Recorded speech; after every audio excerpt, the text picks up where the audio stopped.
ఇక మంచు ఫ్యామిలీలో గొడవలు ఇప్పట్లో ఆగిలా లేవు. ఫిర్యాదుల పర్వం కొనసాగుతూనే ఉంది. ఈ నెల 8న మొదలైన మంచు ఫ్యామిలీ ఇష్యూ డైలీ సీర్ని తలపిస్తోంది. మనోజ్ తనపై దాడి చేశాడని మోహన్ బాబు ఫిర్యాదు చేయగా, తండ్రే తనను కొట్టాడని డైల్ 100కి ఫోన్ చేసి చెప్పాడట మంచు మనోజ్.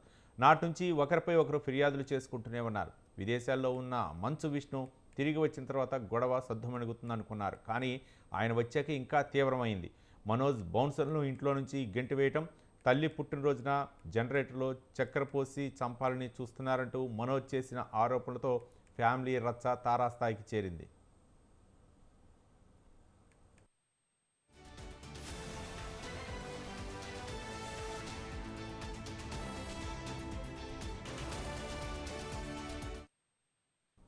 తాజాగా మంచు విష్ణుపై మనోజ్ పోలీసులకు ఫిర్యాదు చేయడంతో మరోసారి వివాదం మొదలైంది. మంచు విష్ణుపై పహాడీ షరీఫ్ పోలీసులకు తన తమ్ముడు మంచు మనోజ్ ఫిర్యాదు చేశారు. తన సోదరుడు మంచు విష్ణు నుంచి ప్రాణహాని ఉందని పోలీసుల ఫిర్యాదులో పేర్కొన్నారు. విష్ణుతో పాటు ఆయన సహచరుడు వినయ్ పేరును సైతం ఫిర్యాదులో ప్రస్తావించారు. మొత్తంగా 7 అంశాలను ప్రస్తావిస్తూ మనోజ్ తన కంప్లైంట్ను ఆన్లైన్లో పంపినట్లు తెలుస్తోంది. ఉండటానికి ఇల్లు లేకుండానే చేయడంతో పాటు భౌతిక దాడులు, వాహనాల్లో చక్కెర పోయటం వంటి ఘటనలతో మనోజ్ తీవ్ర భయభ్రాంతులకు గురవుతున్నాడు. ఈ క్రమంలో తనకు ప్రాణహాని ఉందని ఆరోపిస్తూ మంచు మనోజ్ పోలీసులను ఆశ్రయించాడు. దీంతో మంచు కుటుంబ వివాదంలో మరో కీలక పరిణామం చోటు చేసుకుంది.